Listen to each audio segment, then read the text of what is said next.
جو ہے وہ بنا دیتے ہیں تاکہ یہ پاور پلانٹ محفوظ ہو جائے اور یہاں پہ پھر کوئی حملہ نہ کرے۔ لیکن اس کے لیے انہوں نے یہ کیا ہے کہ روس جو ہے اس وقت جو اس نے وہاں پہ اپنے ویپنز ڈپلائی کیے ہوئے ہیں وہ وہاں سے وہ ہٹائے گا، اور اسی طرح جو روس کو یہ ضمانت دی جائے گی کہ جب وہ اپنے ویپنز اس ایریے سے ہٹا لیتا ہے تو کوئی یوکرائن یا اس کا جو مددگار کہہ لیں یا جو اس کے سپورٹر ملک ہیں وہ کوئی ایسی حرکت نہیں کریں گے کہ اس موقع سے فائدہ اٹھا کے وہ روس کے لیے کوئی مشکل پیدا کر دیں۔ اب یہ جو معاہدہ ہے، یہ جو جس کا بھی آپ سے ذکر کیا سیکیورٹی زون کا، تو جو اٹامک انرجی ایجنسی کے بین الاقوامی جو ہے اس کے جو سربراہ ہیں ان کا خیال ہے کہ یہ اسی مہینے کسی دن بھی یہ معاہدہ ہو سکتا ہے، اور پھر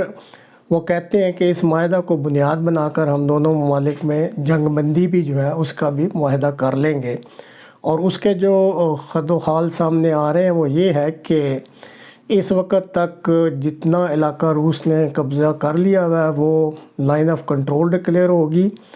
اور وہ پھر روس کا علاقہ ہی تصور کیا جائے گا، اور آئندہ سے وہ جو وقت کے ساتھ ساتھ جو LFC ہے یا جو لائن آف کنٹرول دو ملکوں کے درمیان ہے، وہ جو اس وقت روس کی قبضے کی صورتحال ہے اس کو وہ سمجھ کے ایز LFC پھر یہ جنگ بندی کا معاہدہ ہو جائے۔ اس بارے میں کہ بعض ایسے معاملات درپیش ہیں، لیکن جب ہم دیکھتے ہیں تو ہم یہ نظر آ رہا ہے کہ جرمنی کی لیڈرشپ ان معاملات پر تقریباً غائب ہے اس وقت ملک سے۔ یہ جو معاملہ چل رہا تھا کہ یہ جو روس کے ساتھ یوکرائن کی جنگ ہوئی ہے، تو امریکہ کا ایک بڑا ہی معتبر رسالہ یا میگزین ہے فارن افیئرز، اس نے اپنی حالیہ اشاعت میں بڑی سرخیوں کے ساتھ یہ اشاعہ کیا ہے کہ جرمنی کے چانسلر نے یہ دعویٰ کیا ہے کہ یورپ کی سیکیورٹی کی ذمہ داری جرمنی سنبھالے گا یا سنبھالنے والا ہے۔ اب یہ جو ہی یہ دعویٰ شائع ہوا ہے تو یورپ کے دیگر ممالک جو ہیں انہوں نے اس دعویٰ پر بہت سخت ریزرویشن یا شک و شبہ کا اظہار کیا ہے کہ جرمنی تو اس پوزیشن میں نہیں ہے، یہ وہ دعویٰ کیسے کر سکتا ہے۔ جرمنی کی حکومت کے ایک ترجمان ہیں، انہوں نے ایک حالیہ بیان میں کہا ہے کہ ناٹو کے لیے جو GDP کی 2% ڈیفنس بجٹ میں جرمنی نے دینے کا وعدہ کیا ہے،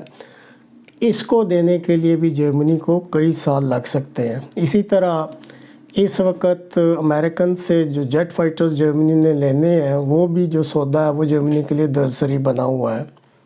جرمن فوج جو ہے جس کو بنڈس ویئر کہتے ہیں، ان کی طرف سے جو ترجمان نے بتایا کہ ہمارے پاس اس وقت ہتھیاروں اور ایمونیشن کی شدید کمی ہو گئی ہے، اور یہ جو صورتحال ہے اس میں انہوں نے بھی جو اندر سے بھی یہ آوازیں اٹھ رہی ہیں کہ جرمن چانسلر نے یہ دعویٰ کیسے کر لیا کہ وہ یورپ کی سیکیورٹی جو ہے اس کو لینے جا رہے ہیں۔ جرمن حکومت میں یہ کولیشن گورنمنٹ ہے جو گرین پارٹی کے اس وقت اکنامک منسٹر اور وزیر خارجہ ہیں، انہوں نے امریکی شہ پر چین کے خلاف سخت پالیسیاں جو بنائی ہیں ان میں کچھ انہوں نے ایسے آئیڈیاز دیے ہیں کہ وہ جب لیک کیے گئے آئیڈیاز تو چین نے اس پہ سخت رد عمل دکھلایا ہے اور اپنی ناراضگی کا اظہار کیا ہے جرمنی کے ساتھ۔ اسی طرح جو جرمنی کی گرین پارٹی کی جو ہے وہ آج کل وزیر خارجہ ہیں، وہ انڈیا یا بھارت سے مطالبہ کر رہی ہیں کہ انڈیا جو ہے وہ روس کے معاملے میں، روس یوکرائن کے معاملے پہ جو مغربی دنیا اس کے ساتھ کھڑا ہو، اور اس پہ بھی سخت جو تحفظات ہیں وہ بھارت کی طرف سے وہ متوقع ہیں، تو اس پر بھی جو ہے وہ ان پہ جرمنی کی جو وزیر خارجہ ہیں انگلیاں اٹھ رہی ہیں۔ اور ایک اور جو اب کہہ لیں آپ تشویشناک خبر آ رہی ہے کہ اس سال نا اس یورپ میں انفلوئنزا اور سارس کووڈ-2 جو سانس کی تکلیف کی بیماری RSV کہلاتی ہے،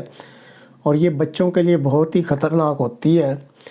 اس بیماری نے جرمنی بھر میں نہ تشویش کی لہر دوڑا دی ہے، اور بچوں کی جو بالکل چھوٹے بچے ہیں ان کی شرح اموات میں بہت زیادہ اضافہ ہو گیا ہے۔ جرمنی بھر کے جو بچوں کے وارڈ ہیں اس میں جو بیڈز ہیں یا وارڈز وہ پوری طرح بھر چکے ہیں، اور بچوں کے وارڈوں میں جو انتہائی نگہداشت کا وارڈ ہوتا ہے اس میں بسترز کی شدید کمی ہو گئی ہے، اور وہ اب مزید انٹینسیو کیئر کے لیے ان میں جگہ ہی نہیں بچی۔ اوپر سے یہ جو بیماریاں 3 میں نے گنوائی ہیں، ان کے لیے جو دوائیاں ہیں وہ بھی شدید کمی ہو گئی ہے، اور اسی طرح جو کیئر ٹیکرز ہوتے ہیں ہاسپٹلز میں، نرسنگ سٹاف، وہ بھی نہیں مل رہا۔ اور یہ جو چیز ہے اس نے پوری قوم میں وہ تشویش کی لہر دوڑا دی ہے۔ اسی طرح جو جرمنی میں ہنگامی صورتحال سے نمٹنے کے لیے محکمے ہیں، انہوں نے بھی ایک قسم کا الارم ریز کیا ہے کہ اگر خدا نخواستہ اس وقت جرمنی میں کوئی قومی آفت آ جاتی ہے، نیشنل ڈیزاسٹر، تو یہ جو ملک ہے یہ اس صورتحال سے نمٹنے کے لیے تیار نہیں ہے، اور اس پر بھی پورے ملک میں زور شور سے بحث جاری ہے۔ اب جو دلچسپ سی صورتحال سامنے آ رہی ہے کہ یہ جو مسائل آپ کو بتائیں جرمنی کے، یہ اس وقت جو جاری مسائل ہیں، لیکن ان مسائل پر بات کرنے کے لیے یا رائے دینے کے لیے جرمنی کی پوری لیڈرشپ غائب ہے۔